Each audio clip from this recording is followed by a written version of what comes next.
আসসালামু আলাইকুম প্রিয় শিক্ষার্থীরা, পদার্থবিজ্ঞান অনলাইন ক্লাসে তোমাদের স্বাগত। তোমাদের সাথে আছে আমি মোহাম্মদ এনামুল হক, সহকারী অধ্যাপক, পদার্থবিজ্ঞান বিভাগ। আজকে আমাদের আলোচনার বিষয় পদার্থবিজ্ঞান দ্বিতীয় পত্রের সেমিকন্ডাক্টর অ্যান্ড ইলেকট্রনিক্স অধ্যায়টি নিয়ে। এটি আমার এই অধ্যায়ের তৃতীয় লেকচার। শিক্ষার্থীরা, আশা করি তোমরা প্রথম লেকচারটি ফলো করেছ। শিক্ষার্থীরা, তোমরা আজকে যে আমাদের আলোচনা শুরু, সেখান থেকে আমি আসতেছি যে আমরা জানি এই সেমিকন্ডাক্টর বা অর্ধপরিবাহী এটিকে দুটি ভাগে ভাগ করা হয়। এক নম্বর হচ্ছে বিশুদ্ধ বা অন্তর্জাত অর্ধপরিবাহী, আর দুই নম্বর হচ্ছে অবিশুদ্ধ বা বহির্জাত বা অর্ধপরিবাহী বা এক্সট্রিনসিক সেমিকন্ডাক্টর বলা হয়। আচ্ছা, প্রথমে আমি আলোচনা করব বিশুদ্ধ বা অন্তর্জাত বা ইন্ট্রিনসিক সেমিকন্ডাক্টর নিয়ে।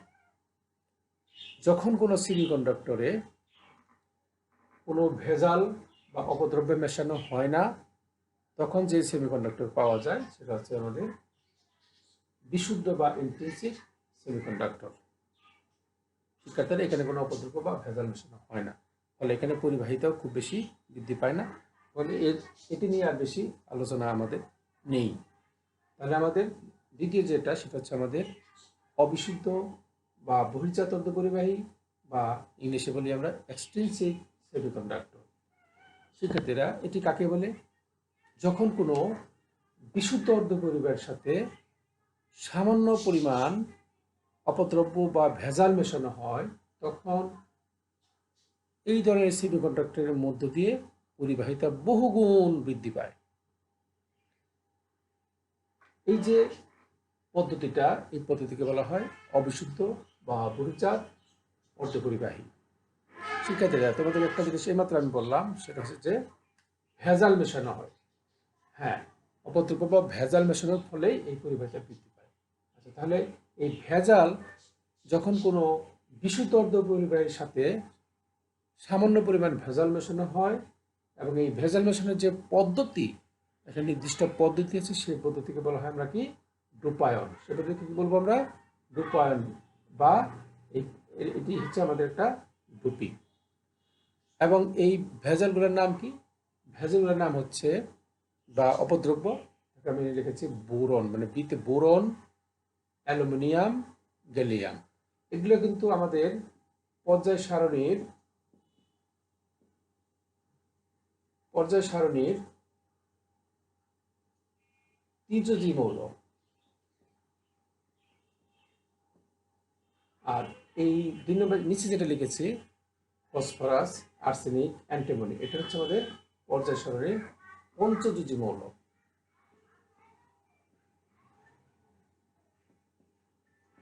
দেখো শিক্ষার্থীরা, যখন এই অবিশুদ্ধ বা বহির্জাত অর্ধপরিবাহীকে ডোপায়নের উপর ভিত্তি করে এটিকে আবার দুই ভাগে ভাগ করা হয়। একটা নাম দেবো আমি হচ্ছে পি টাইপ সেমিকন্ডাক্টর, আর দুই নম্বরটা দেব নাম হচ্ছে এন টাইপ সেমিকন্ডাক্টর। শিক্ষার্থীরা, দেখো এখানে যখন কোনো বিশুদ্ধ অর্ধপরিবাহীর সাথে ডোপিং এর জন্য আমরা ত্রিযোজী মৌল, খেয়াল করো, পঞ্চশরীর ত্রিযোজী মৌল, যখন বোরন, অ্যালুমিনিয়াম, গ্যালিয়াম ইত্যাদি যখন আমরা অর্ধপরিবাহের সাথে মেশাবো, তখন যে সেমিকন্ডাক্টর পাওয়া যাবে সেটা হচ্ছে আমাদের পি টাইপ সেমিকন্ডাক্টর। কি বলবো? P type semiconductor. এবং যদি আমরা অর্ধপরিবাহের সাথে যদি আমরা ভেজাল হিসাবে ফসফরাস, আর্সেনিক, অ্যান্টিমনি ইত্যাদি আমরা মিশাই, তাহলে পঞ্চযোজীর, এগুলো হচ্ছে পঞ্চযোজীর মৌল, এগুলো যখন মিলে তখন যেটা পাওয়া যাবে সেটা হচ্ছে আমাদের এন টাইপ অর্ধপরিবাহী। শিক্ষার্থীরা, তাহলে এখন আমরা পর্যায়ক্রমে E type, N type semiconductor নিয়ে আলোচনায় আসছি। শিক্ষার্থীরা, তাহলে আমরা মুছে দেইটি।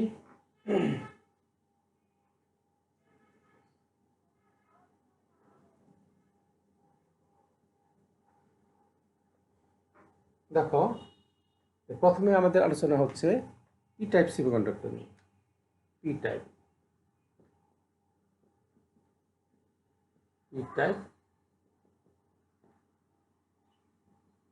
সেমিকন্ডাক্টর। শিক্ষার্থীরা আমরা জানি যে সেমিকন্ডাক্টর কি হয়, যেমন জার্মেনিয়াম, সিলিকন, গ্যালিয়াম আর্সেনাইড, এগুলো হচ্ছে আমাদের সেমিকন্ডাক্টরের নাম।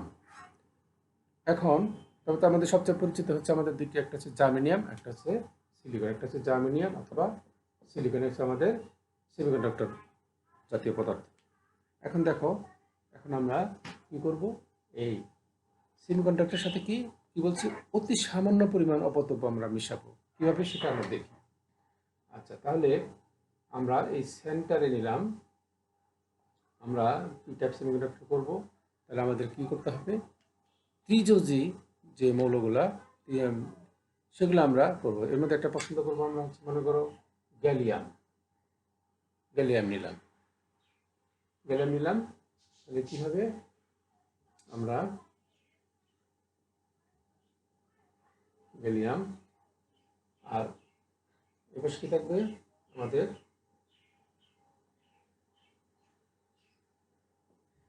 কি আমাদের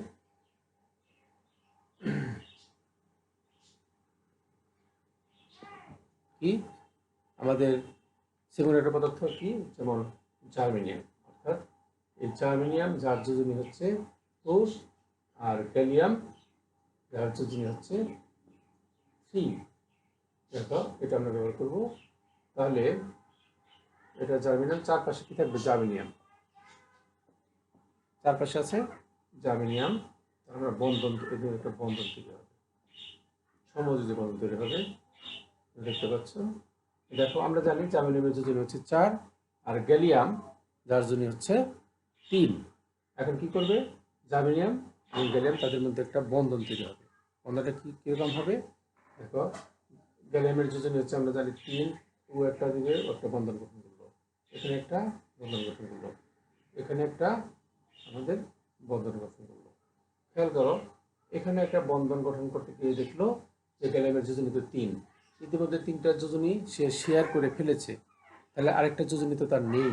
তাহলে এখানে কি হবে, একটা ফাঁকা জায়গা তৈরি হবে। এখানে কি হবে, একটা ফাঁকা জায়গা তৈরি হবে। সেটা তোমরা খেয়াল করো, একটা ফাঁকা জায়গা তৈরি হবে।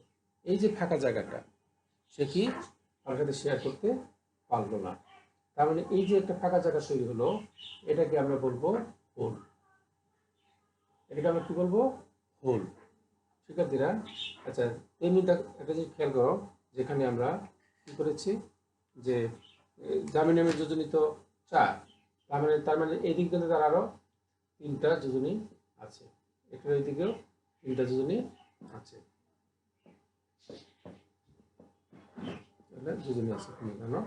তাহলে আমি দেখা দিই, তাহলে এখানে আরেকটা জার্মেনিয়াম যদি দিই, এখানে একটা জার্মেনিয়াম যদি দিই, একটা জার্মেনিয়াম যদি দিই, জার্মেনিয়াম এইভাবে সবগুলো জার্মেনিয়াম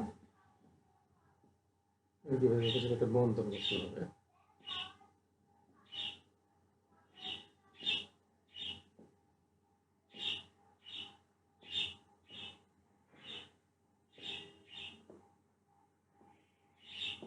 সবার সাথে শেয়ার করবে, একটা বন্ধন তৈরি হয়েছে। আচ্ছা, সব জার্মেনিয়াম। আচ্ছা, তো এভাবে কি হবে, এই যে একটা ফাঁকা, কিন্তু আমরা জানি যে এরকম একটার জন্য আমি কয়টা হোল পেলাম, একটা হোল পেয়েছি। এরকম আরো কতগুলা, আরো অনেকগুলো, যতগুলা অপদ্রব্য এখানে থাকবে আমার, আমরা সাধারণত জানি যে 1 কোটি পরমাণুতে 1 কোটিতে একটা অপদ্রব্য থাকবে।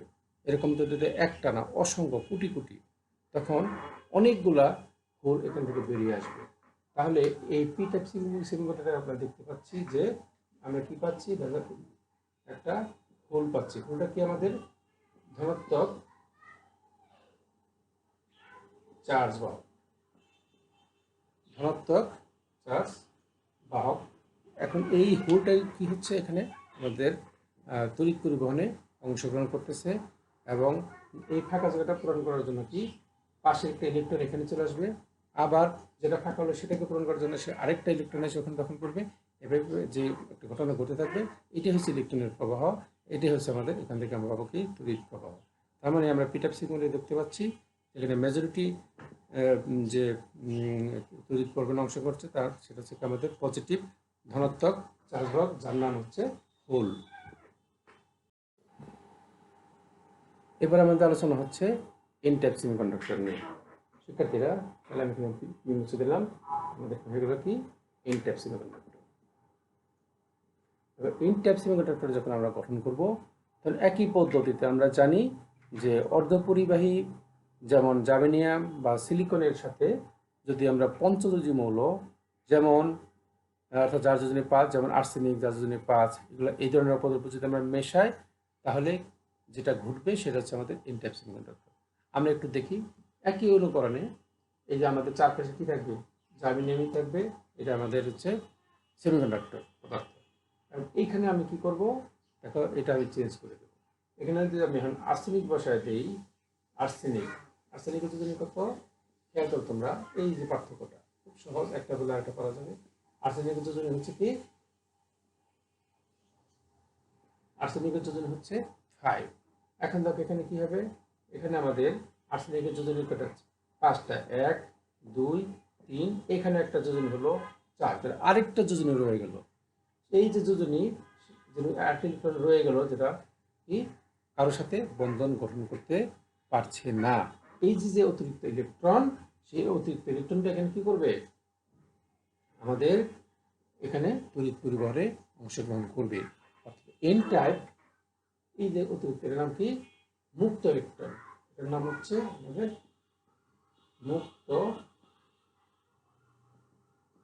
মুক্ত ইলেকট্রন। অর্থাৎ যখন এন টাইপ অর্ধপরিবাহীর ক্ষেত্রে আমাদের চার্জ বাহক, সংখ্যাগরিষ্ঠ চার্জ বাহক হিসেবে থাকবে ইলেকট্রন বা মুক্ত ইলেকট্রন। এটি আমাদের তড়িৎ পরিবহনে অংশগ্রহণ করবে। অর্থাৎ বিশুদ্ধ অর্ধপরিবাহীর ক্ষেত্রে আমাদের যখন আমরা এর সাথে যদি আমরা পঞ্চযোজী মৌল মেশাই, তাহলে সেখান থেকে আমরা যেটি পাবো সেটা হচ্ছে আমাদের যে মুক্ত ইলেকট্রন, এটা তড়িৎ পরিবহনে অংশগ্রহণ করবে। শিক্ষার্থীরা, তাহলে আমরা দেখলাম যে পি টাইপ সেমিকন্ডাক্টরের ক্ষেত্রে যে সংখ্যাগরিষ্ঠ হিসাবে যে চার্জ বাহক থাকে সেটা হচ্ছে হোল, এবং এন টাইপ সেমিকন্ডাক্টর থেকে আমরা দেখেছি যেখানে সংখ্যাগরিষ্ঠ চার্জ বাহক থাকে ইলেকট্রন।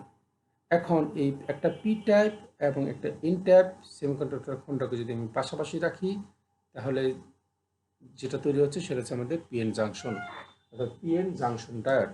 আমরা এখন দেখব কিভাবে পিএন জাংশন ডায়োড তৈরি হয়। এবার দেখো যে আমরা এখানে কি করব, এক খণ্ড পি টাইপ,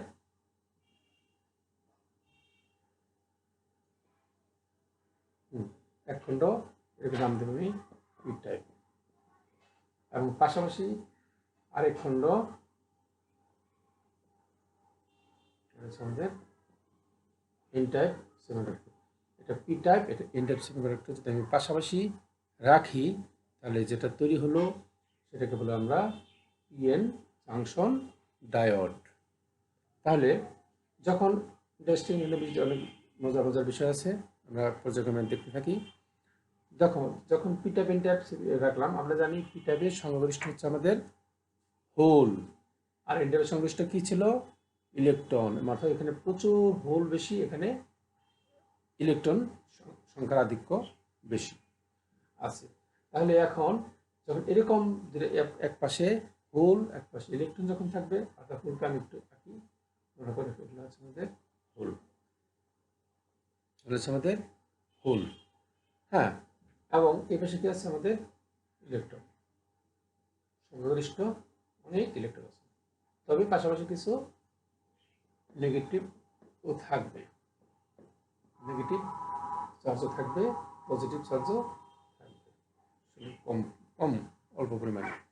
এখন দেখো যখন এরকম হবে, পাশাপাশি যখন রাখবো, তখন কি হবে, নিয়ম অনুযায়ী যে এই পাশে যেহেতু হোলের আধিক্য বেশি, এদিকে ইলেকট্রন আধিক্য বেশি, কী করবে, হোলগুলো ইলেকট্রনের দিকে যাওয়ার চেষ্টা করবে, আর ইলেকট্রনগুলো হোলের দিকে যাওয়ার চেষ্টা করবে। ফলে এই যে দুইটার সংযোগ যে স্থল, সেই সংযোগ স্থলে কি হবে, এরা এসে ভিড় করবে এবং এসে কি হবে, ইলেকট্রন এবং হোল কি হবে, ব্যাপন প্রক্রিয়া আমরা জানি, ব্যাপন প্রক্রিয়ার মাধ্যমে যে যেটা কম আছে, যেটি কম আছে সেটা এদিকে যাবে, যেটা এখানে বেশি আছে সেটা ওইদিকে যাবে, যেটা ব্যালেন্স অবস্থা আসার চেষ্টা করবে। সেই ঘটনায় ঘটতে কী হবে, এখানে একটা লেয়ার দেবে, কি হবে, একটা লেয়ার তৈরি হবে এই অঞ্চলে। এই লেয়ারটাকে বলা হয় ডিপ্লেশন লেয়ার। কি লেয়ার, ডিপ্লেশন, খুব ইম্পর্টেন্ট, ডিপ্লেশন লেয়ার বা নিঃশ্বসিত অঞ্চল, নিঃশ্বসিত অঞ্চল গঠন করবে। তাহলে এটা হচ্ছে আমাদের PN junction diode. PN junction ডায়োডকে আমরা একটা ছবির মধ্যে মাপতে পারি। দেখো, PN junction diode, PN junction diode একটা সিম্বল বা ডায়োড। আচ্ছা, এখন আমরা খেয়াল করব এই যে ঘটনাটা ঘটবে যখন এর মধ্যে আমরা বাহ্যিক কোনো ভোল্টেজ এর মধ্যে প্রয়োগ করব, তখন কি হবে? এই পিএন জাংশনের মধ্যে দিয়ে বাহ্যিক ভোল্টেজ প্রয়োগ করা যায় কোনোভাবে, তার মধ্যে কী হবে? তড়িৎ প্রবাহ চলবে, তাছাড়া চলবে না।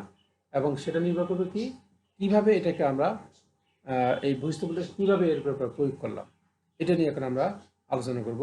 এবং এই যে বহিস্থ ভোল্টেজ প্রয়োগ করার যে পদ্ধতি, এটা কি বলা হয়? কি বায়াসিং। এটা কি বলা হয়? বায়াস। কি বলা হয়? বহিস্থ ভোল্টেজের প্রয়োগ করা সেটাকে বায়াস বা কি বলবো? বায়াজিং। এবার আমরা বায়াসিং পদ্ধতি। তাহলে এই বায়াসিং কয় রকম হতে পারে? 2 রকম হতে পারে। নাম্বার 1 এটা বায়াসিং কয় ধরনের হতে পারে?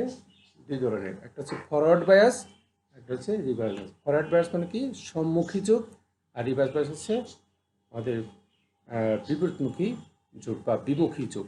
1 নাম্বার কি আমাদের, যখন আমরা এই বায়াসিংটাকে 2 রকমভাবে করতে পারি। একটা হচ্ছে তার কি আমাদের হচ্ছে সম্মুখী যোগ এবং একটা হচ্ছে বিমুখী যোগ। আমি যদি ইংলিশে বলি সেটাকে বলবো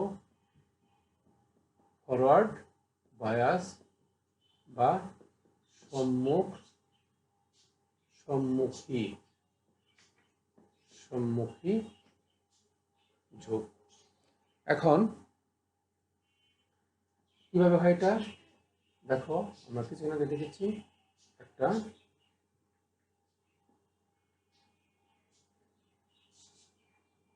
আমাদের পি অঞ্চল, এন অঞ্চল, পি টাইপ, এন টাইপ অঞ্চল। এখানে কি আছে আমাদের? আছে আমাদের প্রচুর সংখ্যক পোল,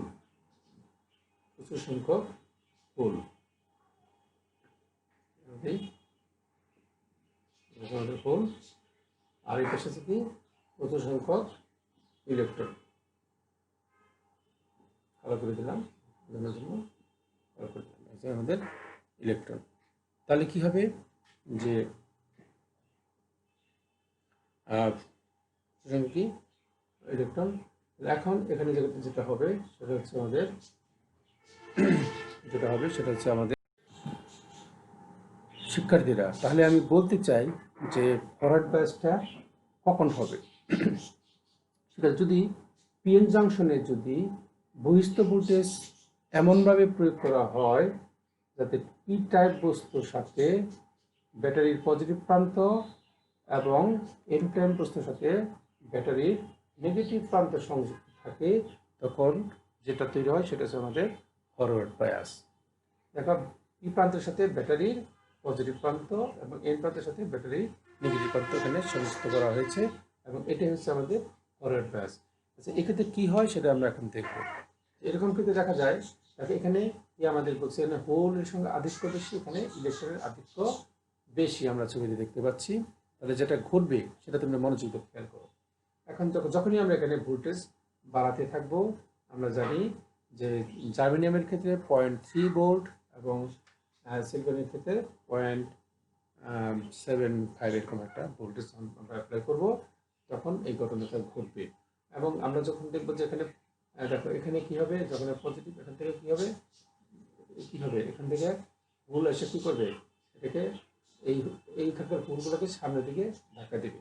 আর এখানে যে ইলেকট্রন মানে নেগেটিভ আর ব্যাটারি মানে নেগেটিভ, এটা কি করবে, এখান থেকে বাধা পেয়ে এটা সামনের দিকে অগ্রসর হওয়ার চেষ্টা করবে। এখান থেকে হোল সামনে অগ্রসর হবে, এখান থেকে ইলেকট্রন সামনের দিকে অগ্রসর হবে। কি এই যে মাঝখানে একটা বিভেদ অঞ্চল আমি বলতেছি, বিভেদ অঞ্চল, এটা হচ্ছে আমাদের সংযোগ স্থলের যে বিভেদ অঞ্চল। তখন কি হবে, এই বাধাটা তখন শিখে যাবে, আস্তে আস্তে একদম কমে যাবে। এই বাধা এক সময় থাকবেই না বলা যায়। অর্থাৎ হোলগুলো ইলেকট্রন একেবারে সাথে মিশে যাবে এবং এদের মধ্যে আদান প্রদান শুরু হয়ে যাবে। তখন কি হবে, এই অবস্থায় এই এই যে বহিষ্ঠ যে বর্তনী এর মধ্যে দিয়ে তড়িৎ প্রবাহিত হওয়া শুরু হবে, অর্থাৎ মনে হবে যে এখানে আর কিছু নেই, যে একটা ডাইরেক্ট ইলেকট্রনের প্রবাহ এখানে শুরু হয়ে গেল। আমরা জানি ইলেকট্রন যেদিকে যায় তড়িৎ প্রবাহ তার বিপরীত দিকে যায়। তখন কী হবে, এক্ষেত্রে প্রচুর পরিমাণে তড়িৎ প্রবাহ আমরা এই বর্তনীতে পাবো। এটা হচ্ছে আমাদের পিএন জাংশন। শিক্ষার্থীরা এখন আমরা দেখব যে এই ফরওয়ার্ড বায়াসের ক্ষেত্রে তাহলে আমরা দেখলাম খুব সহজেই তড়িৎ প্রবাহ হয়, অর্থাৎ এখানে বিভব প্রাচীর যেটা বা ডিপ্রেশন লেয়ার যেটা সেটা একদম কমে যায়, এখানে প্রচুর পরিমাণে পরিবাহিতা পাওয়া যায়। আমরা যদি এই দিকে আমরা একটা গ্রাফের মাধ্যমে প্রকাশ করতে পারি, দেখো এই দিকে আমাদের ভোল্টেজ আর এই তড়িৎ প্রবাহ। তাহলে এখন আমরা জানি যে প্রথম জামিনের ক্ষেত্রে 0.3 ভোল্ট, মানে প্রথম কিছু ভোল্টেজ পর্যন্ত বাড়ালে কি হবে না, তড়িৎ প্রবাহ বাড়বে না। পরে এক সময় কি হবে, এখান থেকে তড়িৎ প্রবাহ বৃদ্ধি শুরু হবে, এক্সপোনেনশিয়ালি দেখো তড়িৎ প্রবাহ বৃদ্ধি পেয়েছে। এটা হচ্ছে আমরা ফরওয়ার্ড বায়াসের ক্ষেত্রে আমরা এই ছবিটা দেখতে পারি। আচ্ছা, এটা আমরা পরে আলোচনা করবো। এখন আমরা আলোচনা করবো কি, ফরওয়ার্ড বায়াসের জায়গায় আমরা করবো রিভার্স বায়াস। রিভার্স বায়াস অর্থাৎ বলবো বিপরীতমুখী বা বিমুখী যুগ। শিক্ষার্থীরা ফরওয়ার্ড রিভার্স বায়াস বা বিমুখী যুগ এক্ষেত্রে কি হবে, একই এখানে পি টাইপ, এখানে থেকে এন টাইপ। এখানে শিক্ষার্থীরা এই ক্ষেত্রে আমরা ব্যাটারিটি উল্টো ভাগ দিতে হবে, অর্থাৎ এখানে ব্যাটারির পি প্রান্তের সাথে ব্যাটারির নেগেটিভ এবং জাস্ট উল্টোভাবে যদি আমরা এখানে কানেকশন দিই, তাহলে যেটা পাবো সেটা হবে আমাদের রিভার্স বায়াস। এখানে কি হবে, এনে পজিটিভ প্রান্ত, এখানে হচ্ছে আমাদের নেগেটিভ প্রান্ত। এর ফলে কি হবে, এই হোলগুলা এদিকে আকৃষ্ট হবে এবং এখানকার ইলেকট্রনগুলা এদিকে আকৃষ্ট হবে। আকৃষ্টের কারণে এই যে আমাদের মাঝখানে যে অঞ্চলটা, সেই অঞ্চলে কি হবে, আস্তে আস্তে এই বাধাটা বেড়ে যাবে, ফলে এদিকে আর কি হবে না, যে ইলেকট্রনগুলা এদিকে যেতে পারবে না অথবা হোলগুলা এদিকে আসতে পারবে না। ফলে এর মধ্যে তড়িৎ পরিবহন একদমই হয় না বললেই চলে। তার মানে এইভাবে যখন আমরা চেষ্টা করবো তখন সেটা হচ্ছে আমাদের রিভার্স বায়াস, এবং এক্ষেত্রে কোনো তড়িৎ পরিবহন পাওয়া যায় না।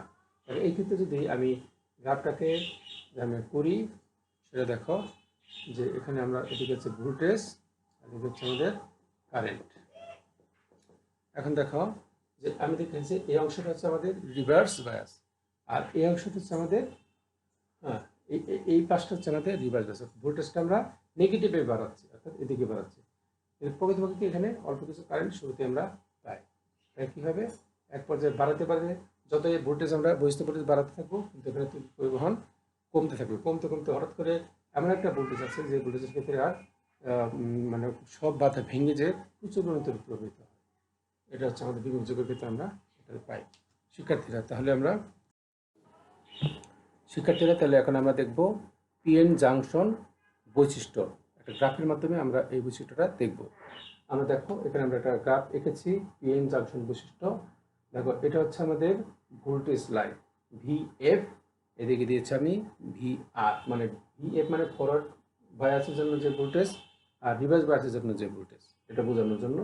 আর এদিকে দেখো কারেন্ট, ফরওয়ার্ড বায়াসের যে কারেন্ট পাবো সেটা হচ্ছে আমরা আইএফ মানে ফরওয়ার্ড বায়াস, যে কারেন্ট পাবো সেটা আমরা পরিমাপ করবো এমএম আর মিলি অ্যাম্পিয়ার। এবং এদিকে যে রিভার্স বায়াসের জন্য যে কারেন্ট পাবো সেটা হচ্ছে আইআর, এটাকে আমরা মাইক্রো অ্যাম্পিয়ার প্রকাশ করবো।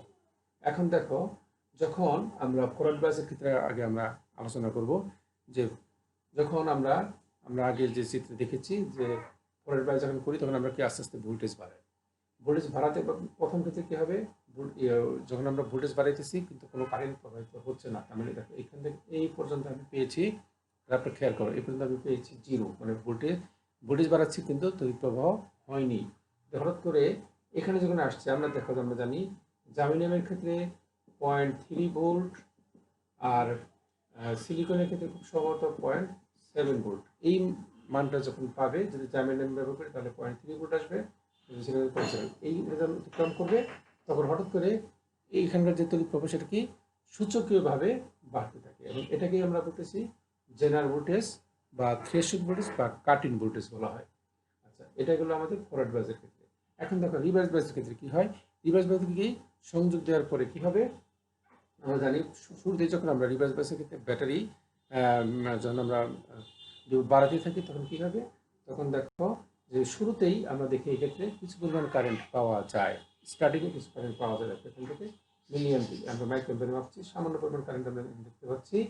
কারেন্ট এসে যখন বাড়াতে ভোল্টেজ বাড়াচ্ছে, কারেন্ট বাড়ছে না, একই অবস্থা আছে, যখন এইখানে এই লেভেলে যখন চলে আসলো তখন হঠাৎ করে এটা একদম বিভব বাধা সম্পূর্ণ ভেঙে যে প্রচুর পরিমাণে বিদ্যুৎ প্রবাহিত এখানে হয়, যে দেখেন খারাপভাবে বিদ্যুৎ হিউজ পরিমাণে বৃদ্ধি পাচ্ছে।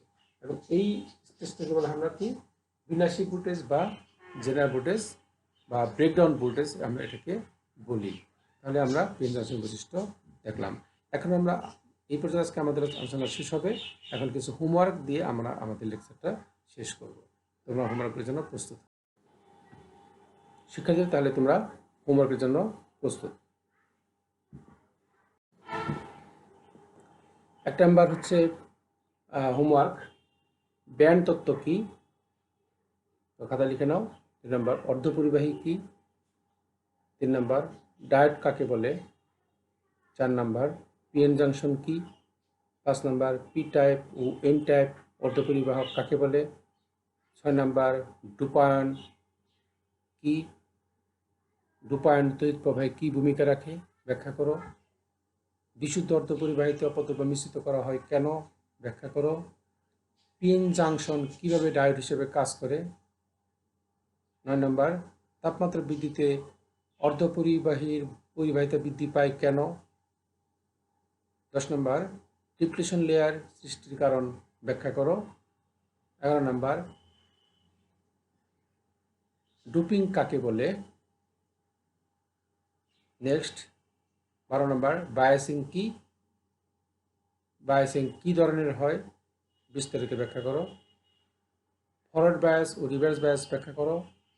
ডোপান্ট কি, তারপর আমাদের হচ্ছে যে আমরা সর্বশেষে পড়লাম যে আমাদের গ্রাফটা, সেই গ্রাফ থেকে প্রশ্ন যে আমাদের পিএন জাংশন ক্ষেত্রে যে আমরা গ্রাফ পেলাম, গ্রাফ থেকে প্রশ্নগুলো পড়বা। তো ঠিক আছে, আমরা নেক্সট আরও ক্লাস নিয়ে আসতেছি, তোমরা পড়াশোনা করতে থাকো। আল্লাহ হাফিজ।